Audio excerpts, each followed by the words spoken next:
70 years ago, I was in high school, almost a third as long as the country has been around. And when I was in high school, I really only had two things on my mind: girls and cars. and I wasn't doing very well with girls, so we'll talk about cars. But let's just imagine that when we finish, I'm going to let each one of you pick out the car of your choice. Sounds good, doesn't it? Pick it out, any color, you name it. It'll be tied up with a bow, and it'll be at your house tomorrow. And you say, well, what's the catch? And the catch is that it's the only car you're going to get in your lifetime. Now, what are you going to do knowing that that's the only car you're ever going to have and you love that car? You're going to take care of it like you cannot believe. Now, what I'd like to suggest is you're not going to get only one car in your lifetime, but you're going to get one body and one mind, and that's all you're going to get. And that body and mind feels terrific now, but it has to last you a lifetime. The most important thing is to be able to define which ones you can come to an intelligent decision on and which ones are beyond your capacity to evaluate. You don't have to be right about thousands and thousands and thousands of companies. You only have to be right about a couple. I met Bill Gates on July 5th, 1991. We were out in Seattle, and Bill said, "You've got to have a computer." And I said, "Why?" And he said, "Well," he said, "you can do your income tax on it." I said, "I don't have any income. Berkshire doesn't pay a dividend." He said, "Well, you can keep track of your portfolio." And I said, "I only have one stock." I said, and he says, "It's going to change everything." And I said, "Well, will it change whether people chew gum?" And he said, "Well, probably not." And I said, "Well, will it change what kind of gum they chew?" And not. And I said, "Well, then I'll stick to chewing gum and you stick to computers, you know." I don't have to understand all kinds of business. There's all kinds of business I don't understand. But there's thousands of opportunities there. I did understand the Bank of America, you know, and I'll be able. I'm able to do that. I'm able to understand some given percentage. But Ted Williams wrote a book called The Science of Hitting, and in The Science of Hitting, he's got a diagram, shows him at the plate, and he's got the strike zone divided into 77 squares, each the size of a baseball. And he says, if I only swing at pitches in my sweet zone, which he shows there, and he has what his batting average would be, which is 400. If he had to swing at low outside pitches, but still in the strike zone, his average would be 230. He said the most important thing in hitting is waiting for the right pitch. Now, he was at a disadvantage because if the count was 0-2 or 1-2 or so on, even if that ball was down where he was only going to bat 230, he had to swing at it. In investing, there's no called strikes. People can throw Microsoft at me and, you know, you name it, any stock, General Motors, and I don't have to swing. And nobody's going to call me out on called strikes. I only get a strike called if I swing at a pitch and miss. So I can wait there and look at thousands of companies day after day, and only when I see something I understand and when I like the price at which it's selling, then if I swing, if I hit it, fine. If I miss it, it's a strike. But it's an enormously advantageous game. And it's a terrible mistake to think you have to have an opinion on everything. You only have to have an opinion on a few things. In fact, I've told students, if when they got out of school, they got a punch card with 20 punches on it, and that's all the investment decisions they got to make in their entire life, they would get very rich because they would think very hard about each one. And you don't need 20 right decisions to get very rich. You know, 4 or 5 will probably do it over time. So I don't worry too much about the things I don't understand. If you understand some of these businesses that are coming along and can spot things on, if you can spot on Amazon, for example, I mean, it's a tremendous accomplishment what Jeff Bezos has done. And I tip my hat to him. He's a wonderful businessman. He's a good guy, too. But could I have anticipated that he would be the success and 10 others wouldn't be? I'm not good enough to do that. But fortunately, I don't have to. You know, I don't have to form an opinion on Amazon. And I did form an opinion on the Bank of America, and I formed an opinion on Coca-Cola. I mean, Coca-Cola's been around since 1886. There's 1.8 billion 1.8 billion 8-ounce servings of Coca-Cola products sold every day. Now, if you take 1 penny and get 1 penny extra, that's $18 million a day. And 18 million times 365 is 7 billion, 3 less 730 billion, or $6,570,000,000. So annually, $6,570,000,000 from 1 penny. Do you think Coca-Cola is worth a penny more than, Joe's Cola? I think so. So, and I've got about 127 years of history that would indicate it. So those are the kind of decisions I like to make. And you may have an entirely different field of expertise than I would have, and probably much more up to date in terms of the kind of businesses that we're seeing evolve. And you can get very rich if you just understand a few of them and understand their future. What is it that you two share? What makes this friendship so satisfying for both of you? Well, I think we both certainly share a curiosity about the world, and we come from two different but related worlds. So I think we probably spent about 10 hours of this 1-hour visit that Bill was scheduled on July 5th, 1991. His mother had to talk him into it. And we weren't halfway. I mean, we had gotten no place in terms of our eventual agenda just in that time. In fact, the governor of Washington came by, and Bill's dad had to come into the bedroom and pull us out of it. We didn't want to. He was a little embarrassed we were talking to him. Well, we have fun to start with. Right. I mean, every relationship should have a lot of fun in it. And we find the world in just such an interesting place. So we like to compare notes on it. When we compare notes, we have a lot of fun doing it. Part of the time, as I remember the conversation, by the way, there's a remarkable documentary about Warren, which is on HBO. I think it premieres on January 30th, on Monday. Yeah. You should take time to take a look at it. Bill's involved in that, and you will see, in a sense, it's called, I think, Becoming Warren Buffett. Yeah, that's what it's called. Because took me 86 years, but I got it. You're doing well on it, though, aren't you? Well, so far, yeah. But best is yet to come. And one of the things that happened tonight, Bill, was that I guess your dad at the dinner said, what's been the most important quality for you? And you found out that you and Warren had the same word. Yeah, I think curiosity, which Warren mentioned, is an amazing thing where you try and predict what's going to happen, and then when it doesn't, you sort of think, well, that drug didn't get invented, that stock didn't go up, that approach wasn't popular. What is it about my model of the world that's wrong? Who could I talk to? What could I read? And the things that have happened since 1991, mostly good things, have been amazing and just so much fun to talk about. We read the news and we think, God, what did Warren think about that? You both are readers. You read all the time, all day, Warren. Bill, you're a reader. You also do a lot of sort of courses online as well. I mean, what does that have done? What has that done for your life? The sense of constantly learning. Well, go ahead, Bill. It's an incredible time to be a learner. I remember when I was young, I had the World Book, which is one of Warren's products, and it was very good.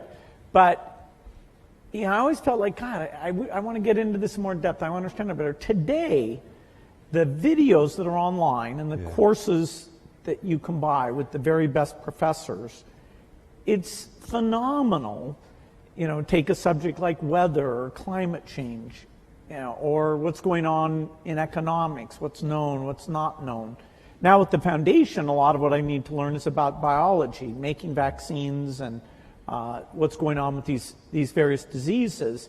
This is a phenomenal time to be a curious person. The information that's out there, I have my biggest problem is that I stay up too late because I'm reading and then I'm a little bit tired the next day. The other thing that you share other than reading is optimism. You believe in America. Absolutely. You have said to me more than once, I would give up a year of my life just to know what the next 50 is going to be like. Yeah, even the next 4 now. I mean,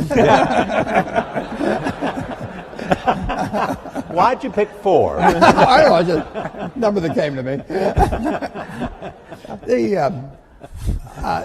It is just fascinating what's happened just in my lifetime, in the 86 years. I should mention one thing about reading. It was at the library here at Columbia that I wish I spent probably more time than any other student. I lived there practically. But I pulled the book out there, happened to be Who's an American. It told me something about my professor, Benjamin Graham, and then I looked up and I went to the library and I said, I want to learn more about this because I learned this over here. That changed my whole life. We own Geico now because of that librarian directing me to some other book and then following through on that.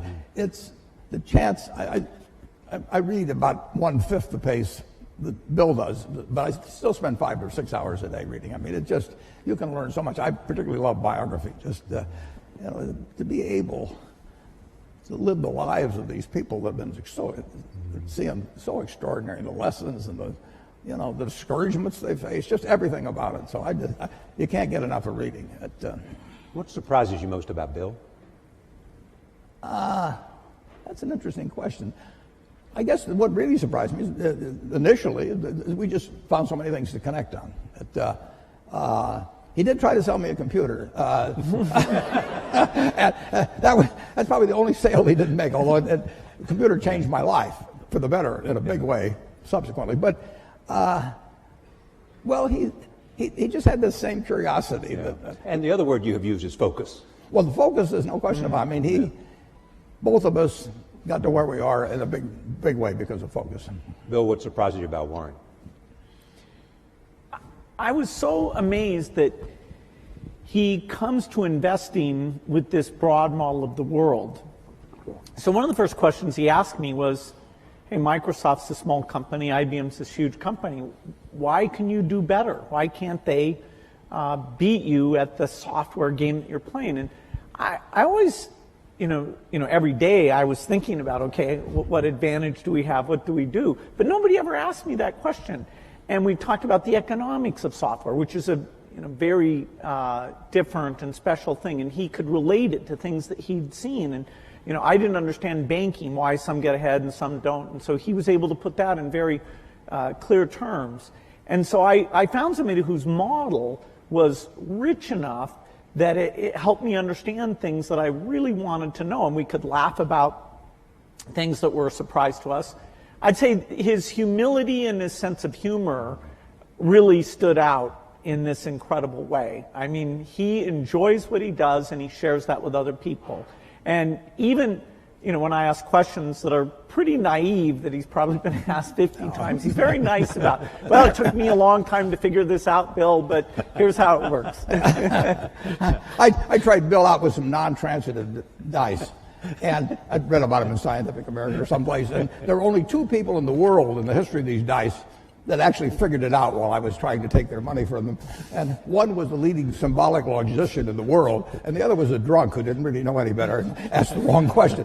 But Bill said, wait a second, you choose first, and the game was over. You taught him, you didn't teach him, but you brought him into a great appreciation of bridge. Yeah, he'd play bridge, but the family is very big on games. His family was very, very big on games, and so we played bridge together, and we played in China, going down the great rivers when we were supposed to be looking at the scenery. We had a good time playing bridge. All right, we've got a lot of questions we want to talk from the audience. We want to start up in the balcony, so we haven't forgotten you. It's hard to see, but is there a number there that has a question? Okay, start it wherever it is. Yes, number 6.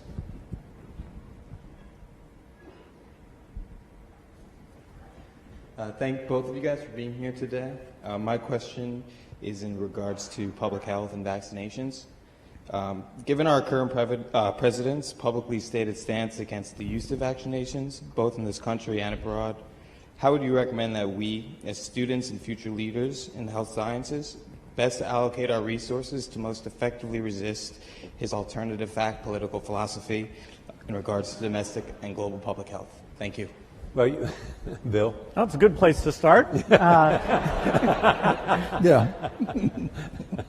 Well, the facts about vaccines are very clear and very strong, which is both that they're safe and that the vaccine schedule has been designed to reduce disease, and the more parents that adhere to it, the more not only their children be protected, but you have some kids who are immune deficient. And so unless the kids around them are protected, then it puts those kids at risk. And there are diseases like measles or pertussis that all it takes is a small cluster, and then mostly those diseases would be coming in from overseas, but you can get infection, and in some European countries you've had deaths because the kids weren't vaccinated. I don't think the U.S. government is going to come out with any negative statements. There may be a commission, and fortunately, if you look at the facts are quite unequivocal. We certainly are speaking out in favor of vaccines. So I'm a little surprised that we have to stick up for them, but it's true in every country that you get these rumors, and particularly in today's media, those rumors can get out and ahead of the facts because the rumors are sort of more salacious or contrary to what you've been told type things. Here, I'm sure we'll have a chance, if necessary, to go through the facts again and get a clear positive message from the government. And the risk is, if vaccines somehow, people are scared of having vaccines, the risk is? Well, we're engaged right now in polio eradication. And the only way that succeeds is to get 95% of the kids to have these vaccines. And there we ran into a form of anti-vaccine sentiment that's even worse than U.S. rumors, and that is that two terrorist groups, one in Nigeria, Boko Haram, and another one in Pakistan, Afghanistan, the Taliban, said that vaccination was a U.S. plot and would sterilize women, and it was a very bad thing. And they took the women who were going out to the children's houses and giving these oral drops, oral polio vaccine, and actually killed a number of them. And so those negative rumors, the only reason we still have polio today, that we're not done, is because of that part of Nigeria that Boko Haram has caused unrest, and the border areas, including Baluchistan in Pakistan, where there have been these anti-vaccine sentiments. So, our risk is simply those negative things. So it's not just in rich countries that we run into this. It absolutely causes deaths if parents don't know. Bring your kids in and get them fully vaccinated. And your drive to eradicate polio is to show that you can do it. Well, it started in 1988 when it already had been eradicated in the Americas. So these were the U.S.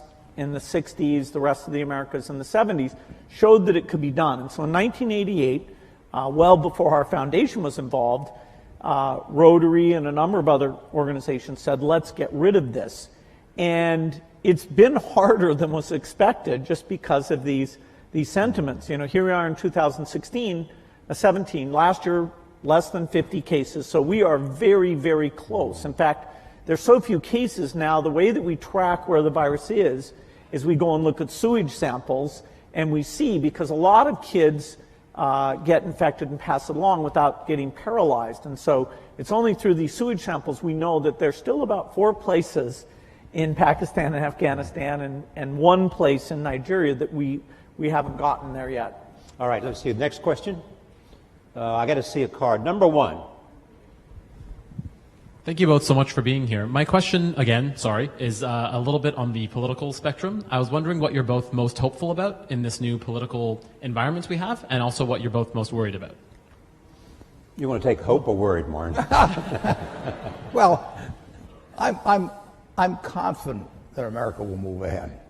It's been, from the time I was born until now, the real GDP per capita of this country has gone up 6 for 1. I mean, nobody ever dreamt that would be possible. And when you look at what's happened in this country over 240 years, it's an absolute miracle. When I went to Columbia Business School in September 1950, 1 woman in the class. I mean, this country moves forward, and you can't stop it. So I'm enormously optimistic. I say the luckiest person born in the history of the world is the baby being born today in this country. And we will go and, everybody, half the country always is going to be somewhat unhappy, or close to half, about the last election. But I grew up in a household in the late 1930s. My dad was very Republican. my sisters and I didn't get dessert unless we said something bad about Roosevelt. I mean, it was it was required. And I heard all these apocalyptic views about after his third term there'll be no more elections. I've been hearing that all my life, and year after year after year, with occasional hiccups and an occasional seizure like we had in 2008 and 2009. But this country, it's all profit, folks. I mean, when I came in, just think of what it would have been like in 1976. Nothing here. Yeah. And now we've got... And the velocity of change it just keeps moving. Day. I mean, guys like Bill, they don't quit. Yeah. I mean, he moves on to something like polio. He mentions 50 cases in the world. There were more than 50 in the ward where I went when I was a teenager to see a friend of my sister's. And they were all in these rocking machines and everything. They were destined to a terrible, terrible life, and it was just one ward in Omaha, and now that's the yearly total, thanks initially to, as well as currently to Rotary and some, but people kept working on it. This world moves forward, and it's been doing. I bought my first stock when I was 11 in April of 1942. The Dow was 100. If you haven't looked, it's 20,000. Something good must have happened in between, and it's going to keep happening, folks. Bill, I know you share the optimism. What about concerns? Well, the optimism is partly that I think American innovation is strong. Support for research is by and large bipartisan.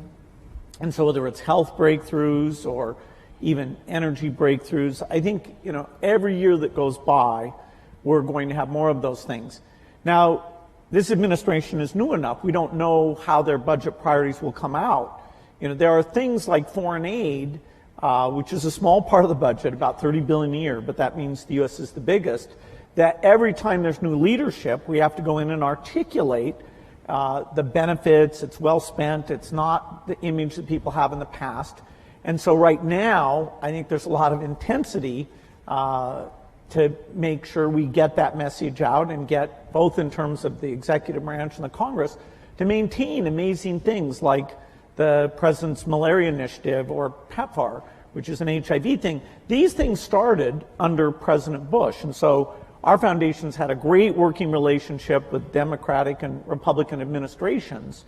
Most people wouldn't realize that U.S. foreign aid as a percentage of the economy, which is generally how it's measured, reached its low point in 1999 under the Clinton administration. Now, I'm not saying it was the administration, it was a mix of the administration and the Congress. Then, during those Bush years, it went up fairly substantially. Now, the economy helped with that, but these initiatives were really amazing. And, I'm hopeful that maintaining or even growing these initiatives will be a priority when there's a lot of talk about tax cuts and different spending activities. And so it is a bit up in the air during these months ahead. And you've often made the point that no matter how big the private contributions are, sometimes in terms of sheer scale, you need a government. Yeah, somebody asked me today, if PEPFAR, which is this AIDS program, was canceled, wouldn't private philanthropy make up for it? Well, PEPFAR is over $5 billion a year. That is this one aid program, which is a phenomenal thing that's saved over 10 million lives. That's larger than our foundation, which is the largest in the world. So there's no possibility the government sector, U.S., U.K., other European donors, that's $130 billion a year in total that's uplifting these poor countries in health and education. And if we lose the consensus around that, if people draw inward too much, we will hurt progress and there will be millions of lives lost because of it. All right. And one thing that might be mentioned, Charlie, is that the difference between now and 60 or 70 years ago in the ability of really bright people, really innovative, really energetic people to get financed to do things is just dramatically better than it was at that time. So now, if you've got good ideas, and there's good ideas right in this crowd, and you've got energy, it's far easier to get financed to move forward those ideas than you could 50 or 60 years ago. Is that because of the internet or crowdsourcing, or what is it? It's just lots more capital around and people more optimistic about people are very optimistic about business. But better ways to connect the two, the capital and those Absolutely. and the ideas. It's dramatic. It's dramatic. And the willingness to take risk. The first venture capital stuff is in the 1960s, and it's tiny. Microsoft, when we were taking outside investment, we took at a valuation of $20 million, we took $1 million for 5% of the company. I'll do it retroactively, folks. You had your chance. You had your chance. We never spent the money. That is, our business was profitable enough. We really didn't need to do that, but we wanted people on our board to give us advice. And there's an episode of Silicon Valley where all these venture capitalists are courting this guy. And that really reminded me of what it was like. By that time, which was 1984, there were dozens of venture capitalists. And that's something that other countries have tried to duplicate. They have in small part, but not nearly as well. This willingness to take risks, the idea that if you have a failure, it's not a mark of shame, that, hey, what's your next startup going to be? You heard his secret, folks. He gets his ideas from Silicon Valley. Be sure to look. All right, cards. Let's see where the cards are, folks. Okay, number 3, take the card right there. So you started this talk about how you'd able to make a model and it won't accurately predict what happens. And on the other side of the coin, I was wondering what happens when you create such well-developed predictive technology, and what are the ramifications and implications of that outcome? Well, I don't think our predictive technology is going to be like an oracle. Warren's nickname is the Oracle of Omaha. But the percentage of times you can predict things like macroeconomics, because they involve emotional sentiment. We're a long ways away from that. The biggest modeling thing I'm involved in is a group that models diseases. So we look at HIV or tuberculosis and understand, okay, what do we have to do in terms of diagnosis and drugs to get these things down?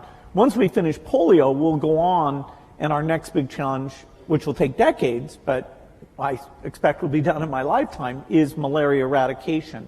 So these models aren't nearly at the point where they can take human sentiment into consideration. The field of economics, a very basic question about what we should have done differently before the financial crisis, there really is no consensus, whether it's with the public or inside the profession of economists. They agree that some of the emergency treatment we did was necessary and important, and I wish that was better understood. But in terms of the root causes, it's actually a little disconcerting how little our models or understanding explain how that imbalance got so extreme. All right, well, number 2. Hi, my name is Eugenia. I'm in the engineering school here at Columbia. And I wanted to ask, you were talking about that you love reading. I wanted to ask if you have a particular book that it changed your life, like the way you think about things. And I also wanted to ask, what is the thing that you admire the most about each other? Like you, Bill, about Warren, and the other way around. Thank you. They sort of touched on the second question, but go ahead. They may want to add to it. Books, though, first. Changed your life. Well, a book did change my life, and it was by a fellow who taught here at Columbia, Benjamin Graham, and I read the book when I was 19, called The Intelligent Investor. And I'd been interested in investments since I was maybe 7 or 8, but I'd never. And I'd read every book in the Omaha Public Library by the time I was 11. So why do you think you were interested in investing when you were 7 or 8? Because I was too dumb to get interested at 4. My dad had a very small investment firm, and I would just go down and I read all the books that he had there, waiting to go to lunch or whatever it might be, and then I went over to the public library and read them all, and it just was a fascinating subject to me. But I didn't have any. I knew what everybody thought and all of that at an early age, but what Graham wrote made sense. I just happened to pick that book up at a bookstore in Lincoln, Nebraska. But to investing per se, is there something about your core competence that made investing the perfect place for you to be? Yeah, it certainly wasn't to be a pro football player. I looked. It was a question of zeroing out all the other incompetencies, and I was left with one thing, Just the allocation of capital. I was actually wired in a way that was. This would be something I would be good at. So wired in what way? I can't tell you precisely, but I've got the right temperament for it, which is much more important than IQ. If you've got more than 120 points of IQ, sell the rest to somebody else. You don't need it in investments, but you do need the right temperament. You do. You do have to be able to think for yourself. And getting back to, the earlier question, the first question I ask myself when I look at a business is it important and easy what I can determine about this business? Yeah. And a lot of them don't make it. Now, Bill is looking for hard questions that plague society, and where intellect and money may make a difference. They may not for a while, but he's taking on the tough things. My job is to find easy things. I'm looking for 1 foot bars to step over, rather than 8 foot bars to jump over, But that's not irrational if you're looking at the investment universe. But reading is key. On the biography, on the book thing, I will tell you a wonderful book to read. I can tell you a number of them. Intelligent Investor, obviously, if you're in the investment field. But Katharine Graham's autobiography is a marvelous book, and it's absolutely honest, told by an incredible woman who had an incredible life and then wrote honestly about it. But and someone who you knew very well and invested with, and she was a bit reluctant and had to be assured, that she was afraid of me, actually. Yes. But what makes that book so much? It is such a broad range of human experience, honestly told. I mean, you couldn't have nobody in Hollywood could write a scenario that she lived through, and just to see that world develop, how she reacted to it, and everything. You can learn so much. My partner Charlie Munger just loves Ben Franklin. You can learn from other people and their mistakes, and I find biography is my favorite. Part of the reason you love biographies. Pardon me? Part of the reason you love biographies. Yeah. Okay. Where is a card? Right here. Just come here. I'm having a hard time seeing the card, so that right here. See where the hands are raised. Hi, my name is Chisholm. I'm a senior here at the college. I'm also a Gates Millennium Scholar with my family over here. So I'd like to ask, what both of you do involves a lot of risk. And sometimes you have to face the fear of failure with that risk. So I'm asking, how did you overcome that fear, and what steps did you take to do that? Well, I think I was very lucky that when I was in high school, the computer was brought in there, and I developed a fascination for it and became kind of fanatical about it. So that, I didn't view it as risky. I viewed it as this kind of fun hobby. Even when I went to college, which I didn't finish, but I spent time up in Cambridge, Massachusetts, I wasn't sure that would be my life's work. Now, as the chip came along and made it mainstream, it became very obvious that something dramatic was going to happen. And so my passion, my hobby, and the area I could start this company right at the beginning of the revolution, that coincided in a nice way. And I never felt it was risky. If Microsoft had failed, I didn't have kids or anything. I could go back to school and finish my degree and go get a job somewhere. I was very risk averse in running the company. I always made sure we had enough money in the bank to pay everybody for at least a year if nobody paid us at all. Because this idea, I was hiring people who had kids and families, and they were moving to work there. And here I was, 19, 20 years old, and sort of telling these people I'd be paying their salaries. So I was actually very conservative on a financial point of view. And one of the few arguments I had with Steve Ballmer, who came in and played a phenomenal role in the success of the company, was how many people could he hire?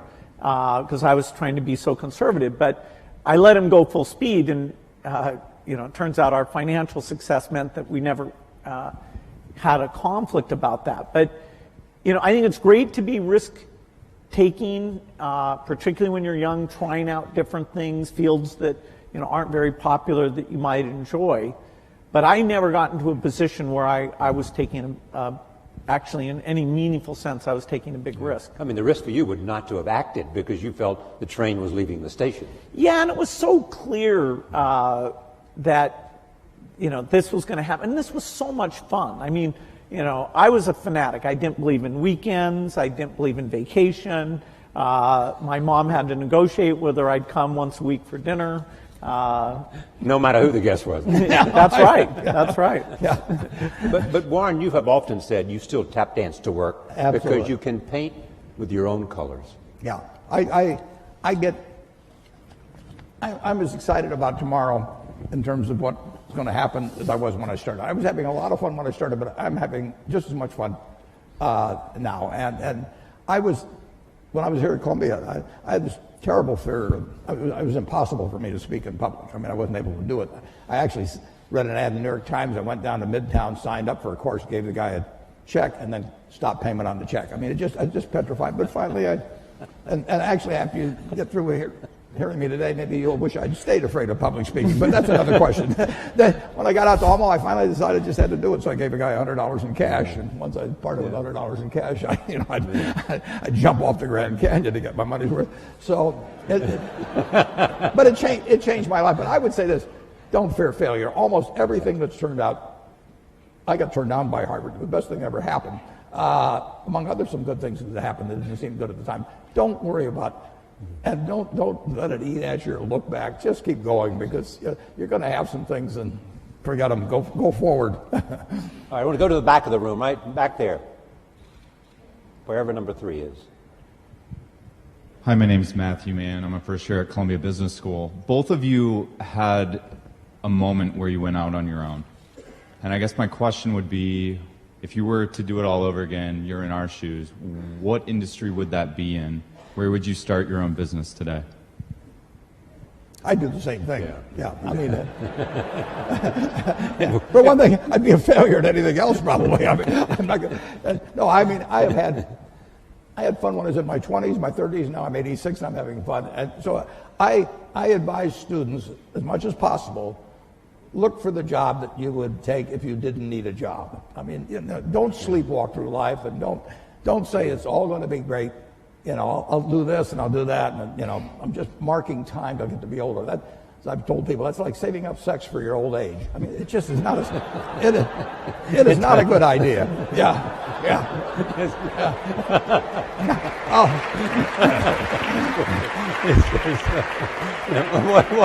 What are you urging them to do? I'll explain it. Just what I'm talking about.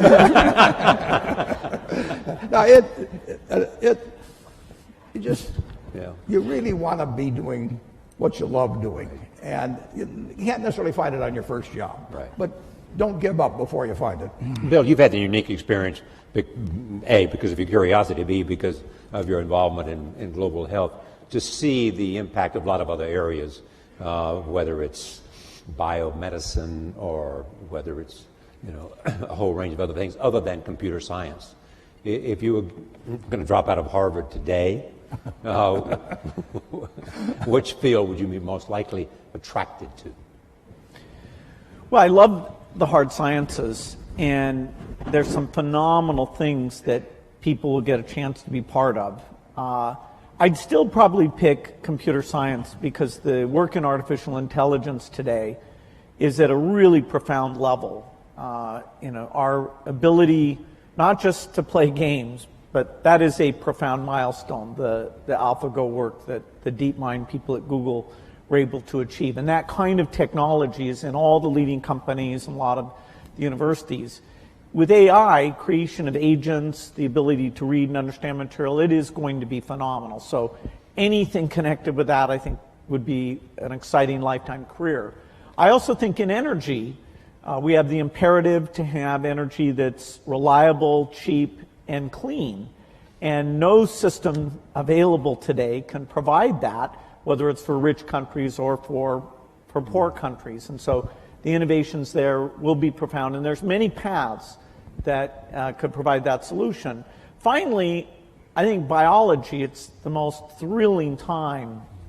We are going to figure out obesity, cancer, even things that are very hard, like depression, because the mind is even more complicated than other parts of the body. I see this through the lens of the disease of the poor, the infectious disease, where new vaccines, new drugs, we are moving faster than ever.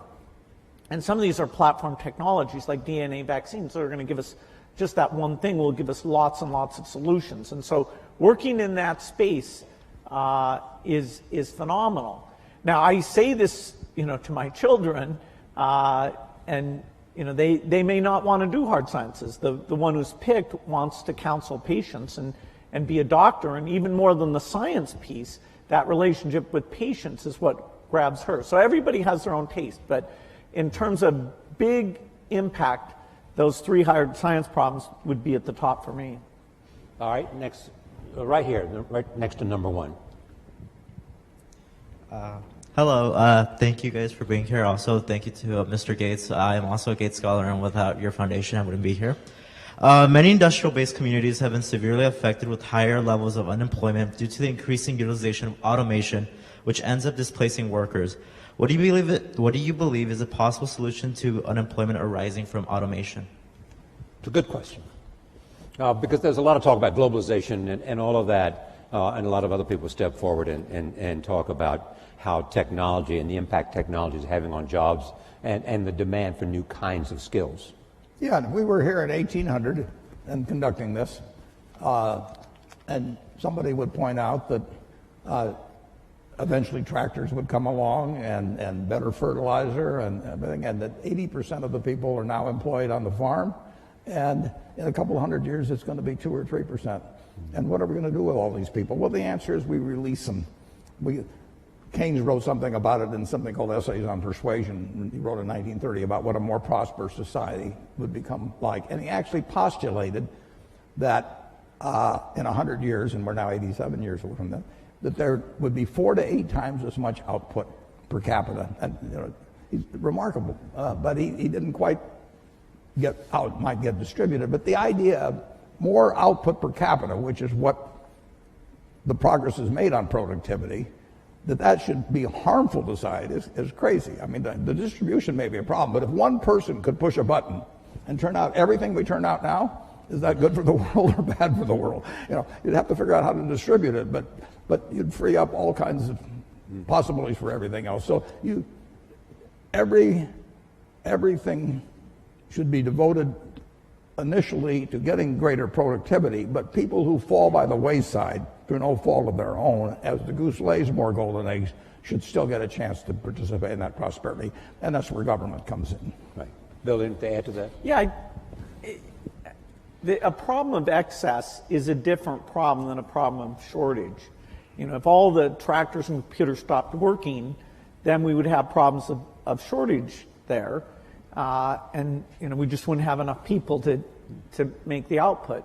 A problem of excess really forces us to look at the individuals affected and take those extra resources and make sure they're directed to them in terms of re-education and incomes policies, and the need for labor in terms of smaller class size, helping handicapped kids, reaching out to the elderly. The demand for labor is not at zero. If you ever get to that point, fine, you can shorten the work week, and you'll be just fine with that. And so this idea of taking an individual who during their generation is affected, I think there's a lot to be learned about that, a lot of thinking we have to do. But the macro picture that it enables is an opportunity. Number 2. Also, I'm urging people at the back so you have a chance. We want to go back up to the balcony as well. I see number 6. We'll come to 6 after 2. Yes. Hi, my name is Sam. I go to Columbia College, and my question is, what steps do you think need to be taken in order to improve public education, particularly in economically depressed areas of the United States? Bill was the one Bill's the education. Yeah. I think this is a super important issue because the dropout rates, although they've gone down a little bit, they're still very high and very based on income. And even kids who graduate, a lot of them don't enter college, or they do enter college and they end up in these remedial courses for their reading or math capabilities. And those people have an extremely high dropout rate from higher education, and they can incur debt, they have a negative experience. So we have a long ways to go in education. There are some very strong points of light, like here in New York City, some of the charter schools are, with even less resources than schools at large, doing a phenomenal job of educating kids.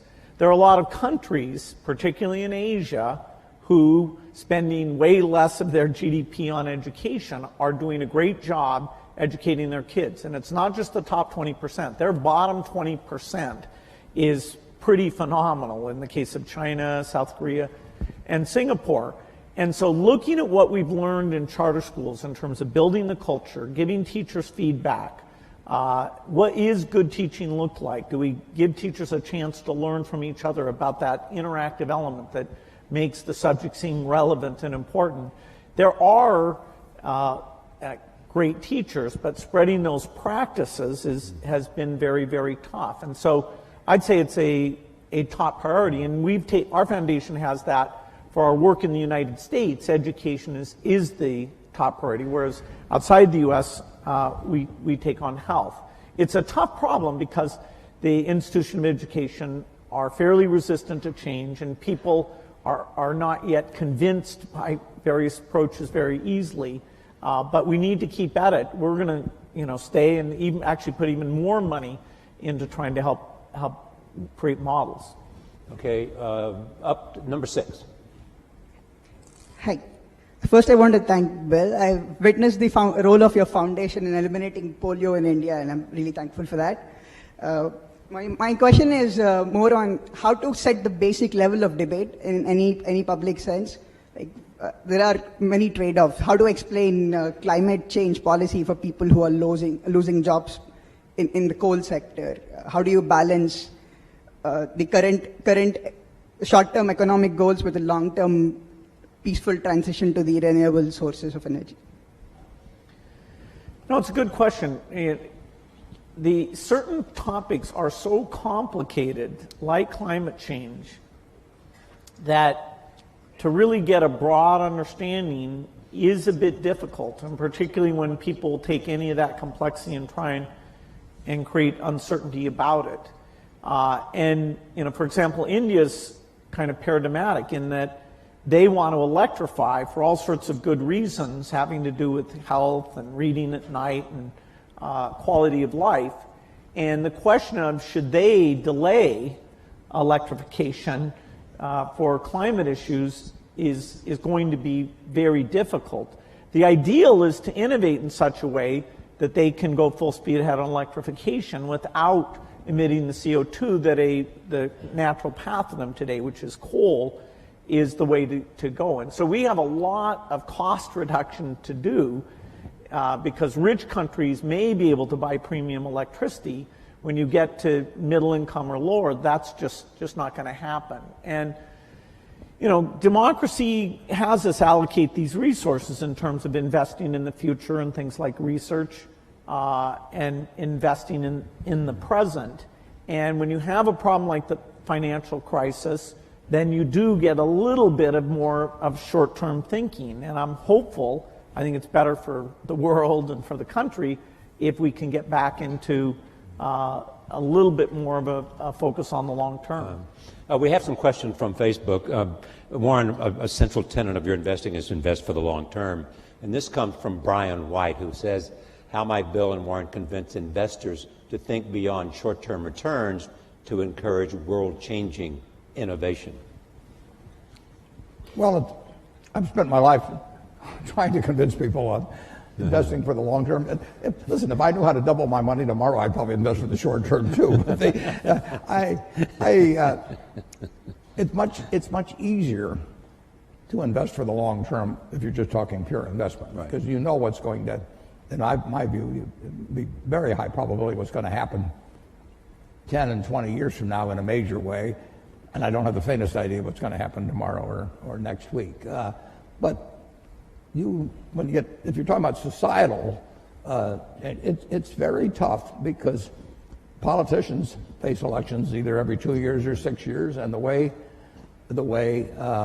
particularly congressional districts have been organized, primaries have become more and more important, and so it's very hard to have politicians think of something that's wonderful for the country for 20 years, but will cost them the election 2 years from now. And that's a basic problem in a democracy, and it gets to be more of a problem as we've arranged congressional districts so the primary dominates, because a very limited number of people turn out, and their motive tend to be on the extremes of both parties. So it's not easy. Whether you're going to make an investment in a company or whether you're going to buy the company, what are the factors that you're looking for?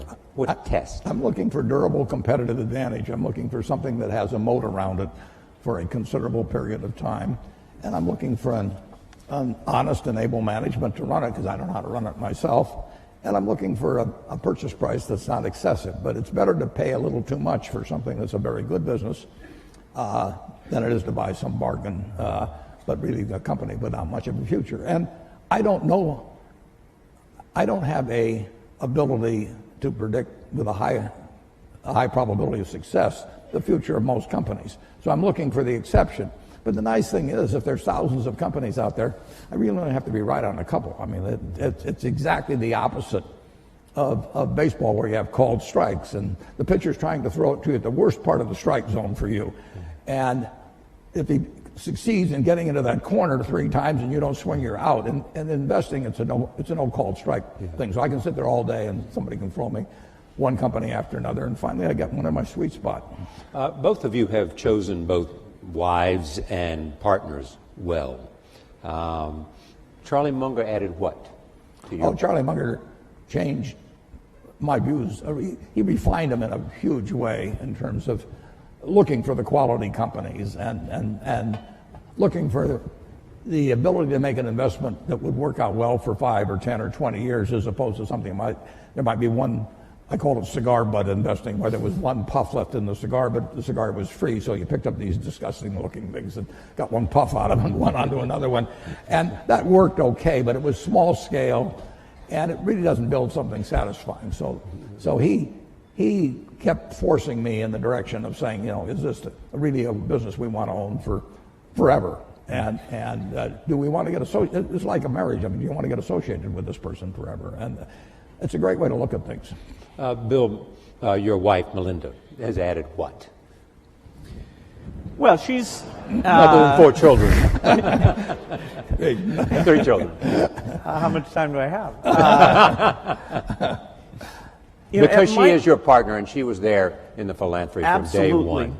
At Microsoft, I had 2 partners who were amazing. I had Paul Allen in the early days, and then Steve Ballmer as the company got bigger. And we would not have achieved anything what we did without those partnerships. Because, when things are tough, when you're making big decisions, having somebody who's really in there with you, committed, for me, I couldn't have done without that. For the foundation, Melinda's an amazing partner. She thinks about the people issues better than I do. She, knows when I get overexcited about the science. She can, make sure we're being realistic about it, and it makes it fun.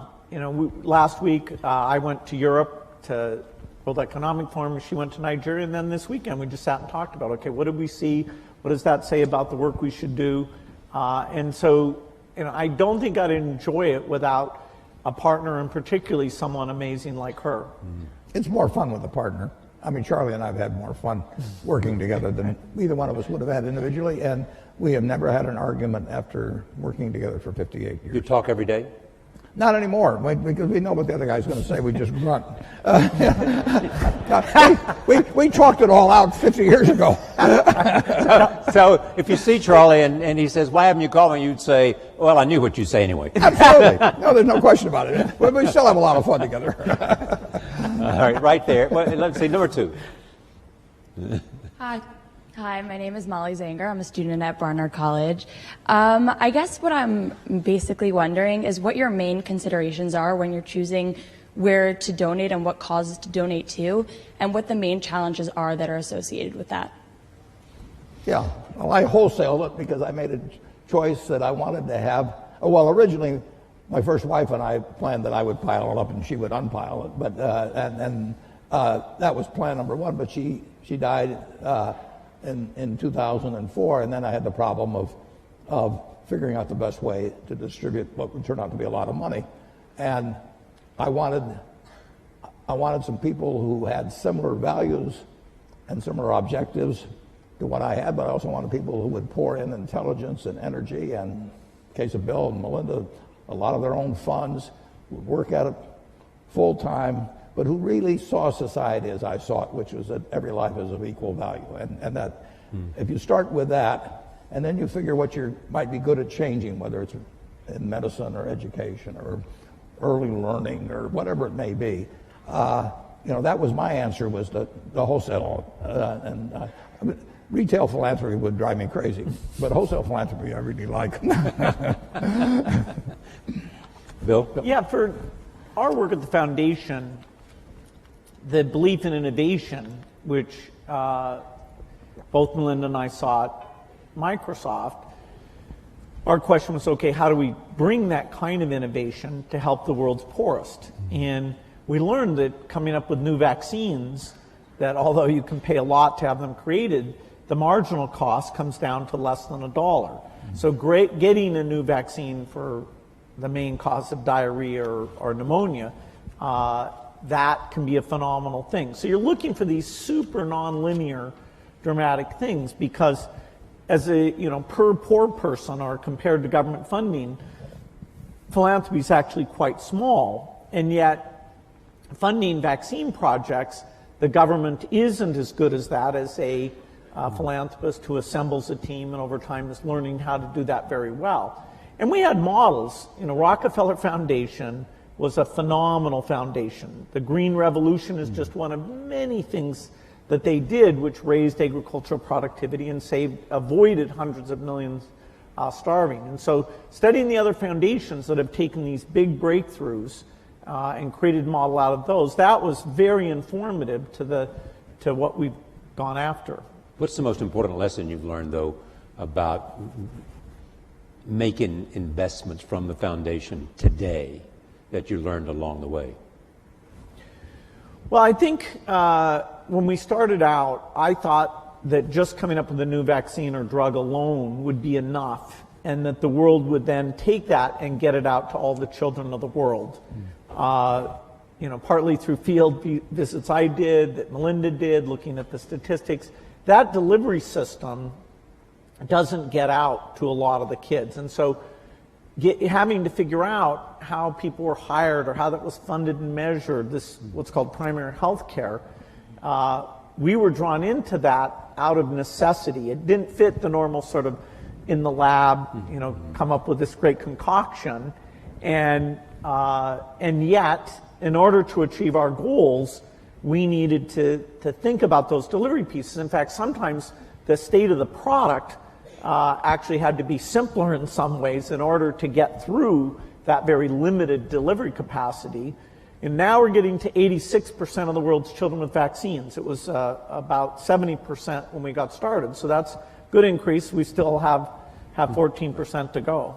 Bill and Melinda have amazing convening and persuasive powers as well. So, I mean, they bring something far more to it than just money.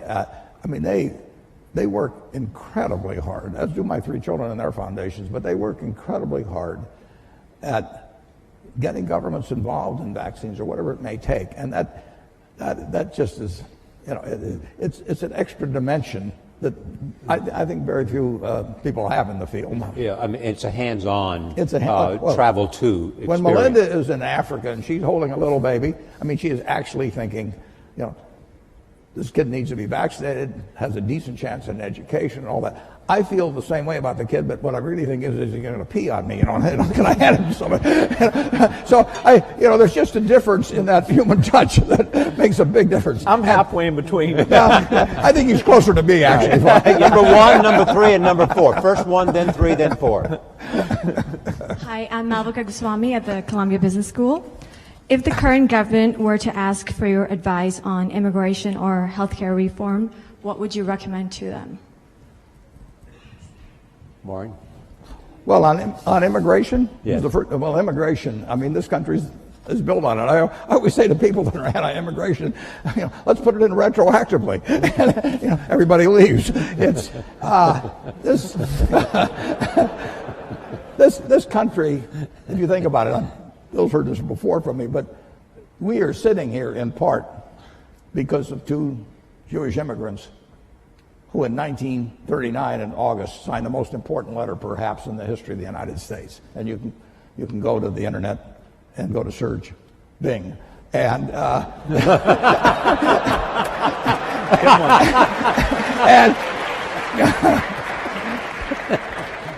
and just type in Einstein, Roosevelt, 1939. Leo Szilard and Albert Einstein, 2 immigrants, came here.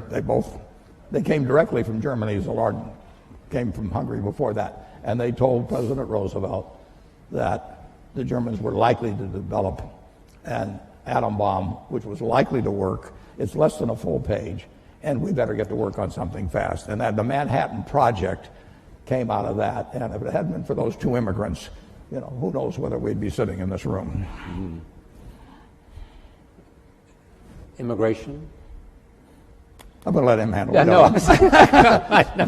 You knew Andy Grove. Just go up and down the line. I mean, right. This country has been blessed by immigrants, and you can take them from any country you want, and they've come here, and they've found something that unleashed the potential that the place where they left did not, and we're the product of it.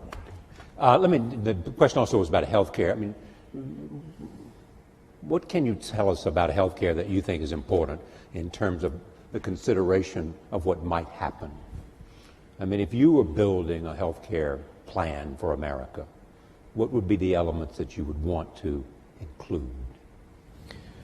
Well, there's no doubt that in order to provide decent health care, the percentage of GDP devoted to it is going to go up over time. It's already very high, and yes, there's some efficiencies to be gained in that 18% or so number. But as society ages, as we come up with new things like joint replacement, organ transplant, which are going to create lots of human benefits, we're going to have more resources overall, including more government resources for health care. And so it's a tough problem because you have both access problems today and you have cost problems today. And, whenever I look at a problem, I have this one simple lens, which is innovation should help here. But in this case, innovation, while it will provide breakthrough drugs that will save costs, like if you can cure Alzheimer's, which we certainly haven't done yet, that will save on huge long-term care costs. So we have these chronic diseases that we've made less progress on than some of the others. And the market mechanism to get pharma to go after those things and the basic research US funds, I am quite optimistic that we'll have some advances. But they'll also give us some very expensive things that will mean we're spending more money against it. And I do hope, that at some point that we really are calling on the best minds to look at the incentives for the breakthroughs, the most efficient system we have here. I think there's a lot of unhappiness in the country now stems from the fact that the healthcare system isn't delivering, and yet people are saying less government, more government. Right. I don't think they're being given the depth of education about why it's so tough that over time will help them vote for the right solution. The depth of explanation. Let me go. I'll go to Facebook in just a moment. But where was I? I promised 3, 4, and 6. 3 is there, and 6 is up there. So go 3, 6, and then we'll go to Facebook. Hi, my name is Josh Schaefer, and I'm a dental resident at Columbia. My question is, for future doctors and dentists of America, what advice do you have in giving about having a proper balance of providing that health care, but also mastering the concepts of business and economics? Well, Atul Gawande is, an incredible author. Exactly. He, in the current issue of the New Yorker, has the latest in wonderful articles about the healthcare system. And he's talking about the people who do sort of heroic surgery like himself are paid twice as much as the people who are on an ongoing basis in a great incremental way learning about the patient and seeing what works for them. And it's a calling cry to say, hey, that part of the system needs to be run better, needs more resources. And so I think it's brilliant that he's saying that, and it also corresponds to what is working in some other countries. Okay. 6. Hello, my name is Donna. I'm from Columbia College. So you both have invested a great deal of money abroad, but there is a prevailing belief by some that there are pressing issues in America. There are poor people here, there are sick people here, and we should deal with that first before even tackling anything abroad. So what are your thoughts on that? Well, my own personal thought is that every life is of equal value. And in many ways,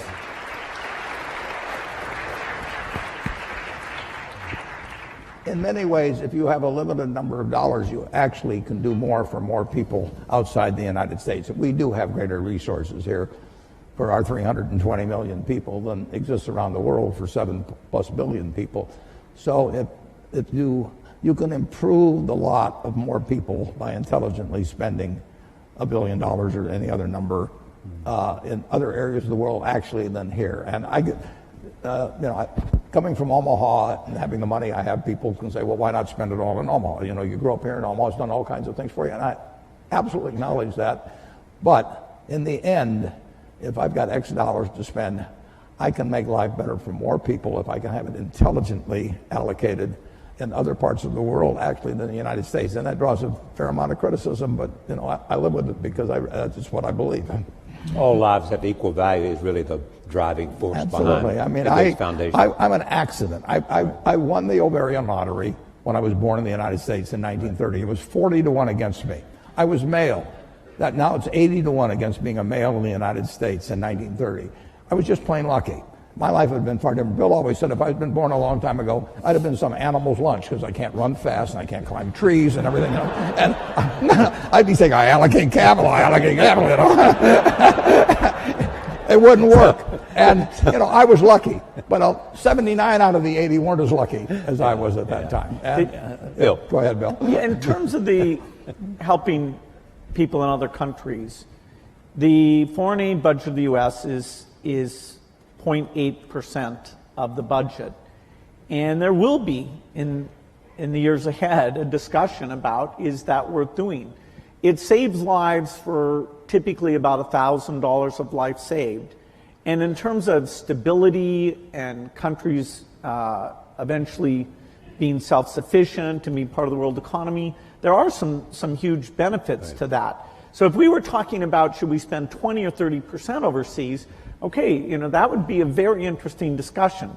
But what we're trying to preserve is something that's gotten smarter and smarter all the time, has proven benefits, all of which are things that our foundation co-invests in the same things, like the polio thing is 0.8%. So I'm hopeful that in a big world that can remain a priority. All right, let me go to another Facebook question. This is from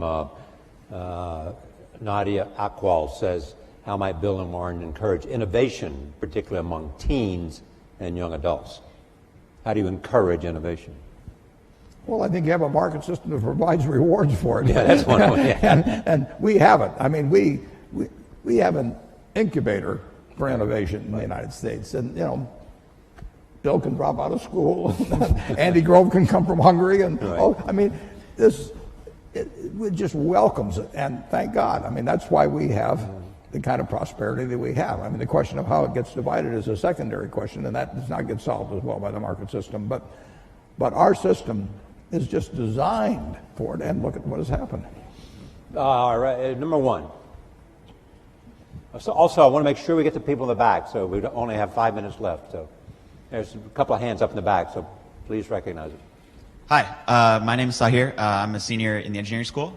As men of such great influence, I'm curious, and we touched a little bit about this in the last question, but how you deal with reconciling your convictions with maybe what is believed by the public, maybe even a majority, considering that you have the wealth and power and fame to make such great things happen.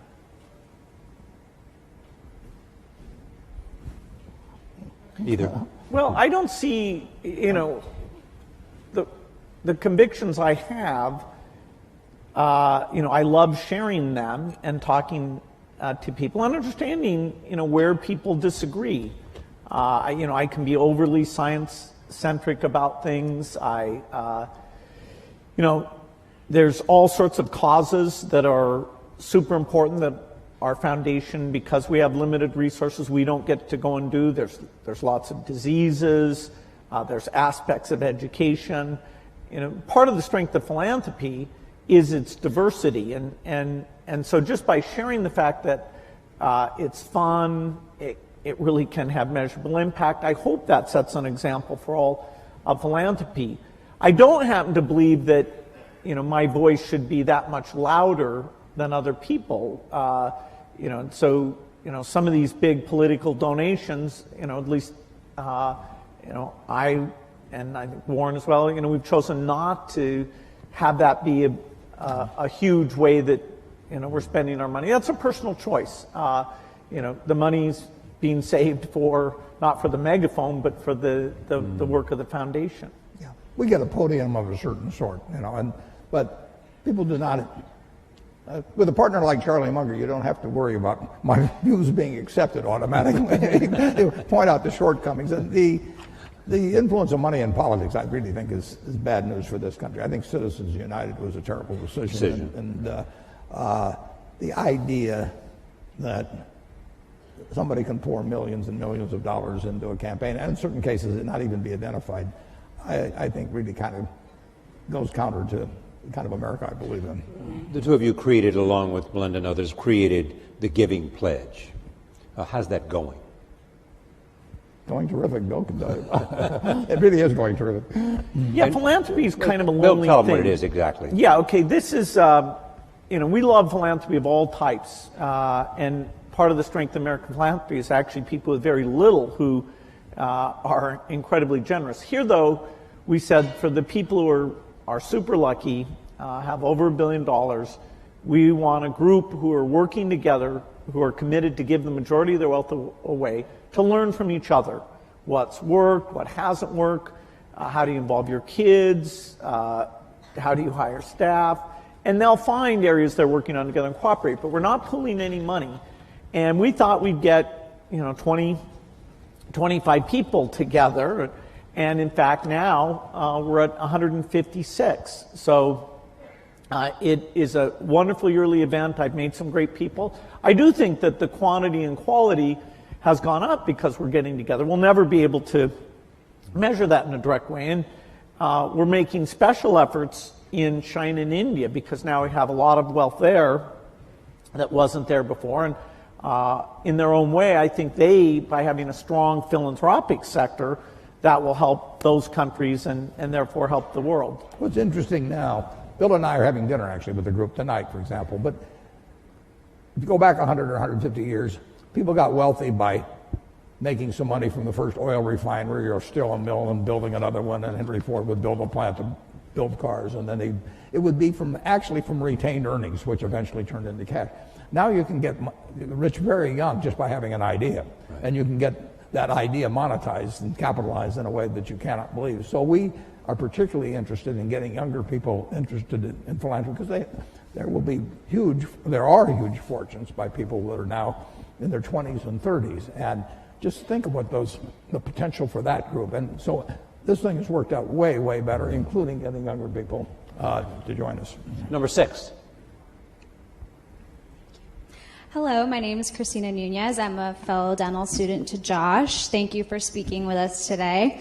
I'm curious about your insight related to relationships. I'm personally, given a desire to honor myself and respect other individuals, have found it difficult throughout life to discern which relationships to really foster and invest in and accept challenges from, and which to kind of forego and abandon because they're more harmful than helpful. So are there any major life lessons that you two have learned through your personal experiences?